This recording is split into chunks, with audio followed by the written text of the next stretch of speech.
Chapter 5 Flames in the Mist. Water real shallow again. Then they were dry on dry land. The ninjas lowered Jack and Annie to the ground. Thanks, said Annie. Thanks, said Jack. Squeak, said the mouse. The ninjas said nothing. But they looked around. Jack looked around too. A full moon was rising in the sky. Dark rocks dotted the side of the mountain. Then the ninjas started moving. They went silently up the slope, between the rocks. Jack and Annie followed them. Jack wasn't afraid of the ninjas now. In fact, he was starting to like them. Maybe they really could help find Morgan. The ninjas moved silently, but Jack and Annie made plenty of noise. They panted as they climbed the rocky hillside. Their wet sneakers made squishy sounds. Suddenly, the ninjas froze. Jack could see their eyes darting around. Voices were coming from the valley below. Jack saw torches flaming in the mist. The ninjas started moving faster. Jack and Annie hurried after them. Who's carrying the torches? Annie asked. Jack was too out of the breath to speak. He also didn't have an answer. They came to a pine forest. Night birds called out. Wind rattled the branches. The ninjas moved like ghosts through the forest. They appear and disappear through moonlight and shadows. Jack and Annie struggled to keep up. Finally, the ninjas came to a stop. One ninja held out his hand, as if to say, "Wait." Then both ninjas stepped away into the shadows of the trees and were gone. "Where did they go?" said Annie. "I don't know," said Jack. "Maybe the book can tell us." He pulled the ninja book out of his pack. He turned the page until he came to a picture of a cave. By the light of the full moon, he read, "Sometimes ninjas held meetings in hidden mountain caves to plan secret missions." "Oh man," said Jack. "I bet they went inside a hidden cave." He pulled out his notebook and pencil. He wrote, "Meetings in hidden caves." Jack turned the page. He stared at a picture of a ninja sitting on a mat. He read, "Ninjas took orders from a ninja master. The master was a mysterious, wise person who knew many secrets of nature." "Wow," whispered Jack. Just then, the two ninjas returned. Jack quickly put his books away.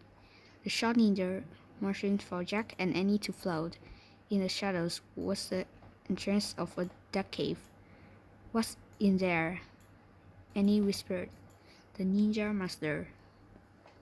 Jack whispered back. Chapter 6 Shadow Warrior.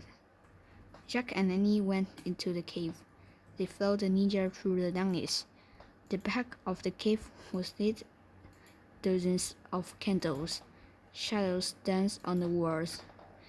In the flicker light, Jack saw a dark figure sitting in a woven mat. The ninja master. The ninja bowed to the master. Then he stepped to one side. The master stared at Jack and Annie. "Sit," he said. Jack and Annie sat on the cold, hard floor. Squeak. The mouse brought his head out of Annie's pouch. "It's okay, Peanut," said Annie. The master stared at the mouse for a moment. Then he looked at Jack. "Who are you?" he asked. "I'm Jack and that's my sister, Annie," Jack answered.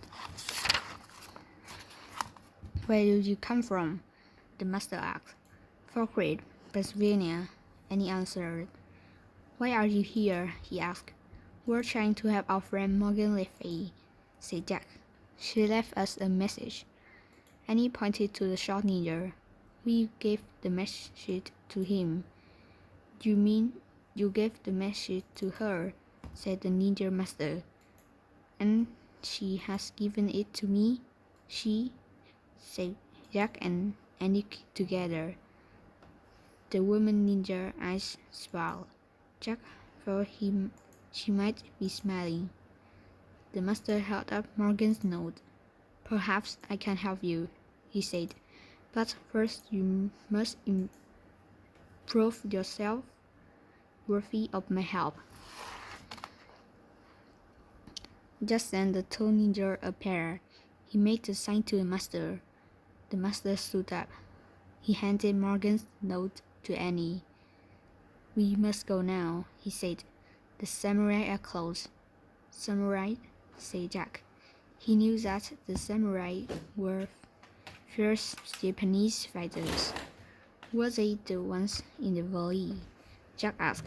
The ones with the torches. Yes, our family is at war with them, said the master. We must leave before they find us. But what about helping Morgan? Said Annie. The master strapped on his shirt. I have no time now, he said. I must go. Can't we go with you? Said Annie.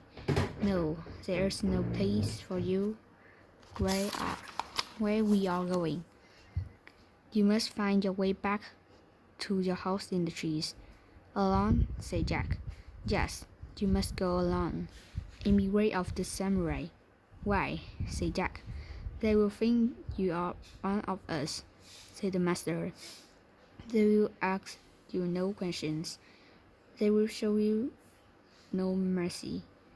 Yes, whispered Annie. But you have seen the way of the ninja. You can practice it yourself now, said the master. How? Said Jack. Remember 3 things, said the master. What? Said Jack. Use nature, be nature, follow nature. I can do that, Annie said. Jack looked at her. You can, he said. The master turned to Jack. Your tree house lies to the east. This is the way you must go, he said. How? Wondered Jack. How do we find the east? Before he could ask, the master bowed. Then he disappeared into the shadows. The 2 ninjas led Jack and Annie out of the cave, into the moonlight. The tall one pointed at the pine forest. Then they 2 disappeared into the darkness. Jack and Annie were all alone.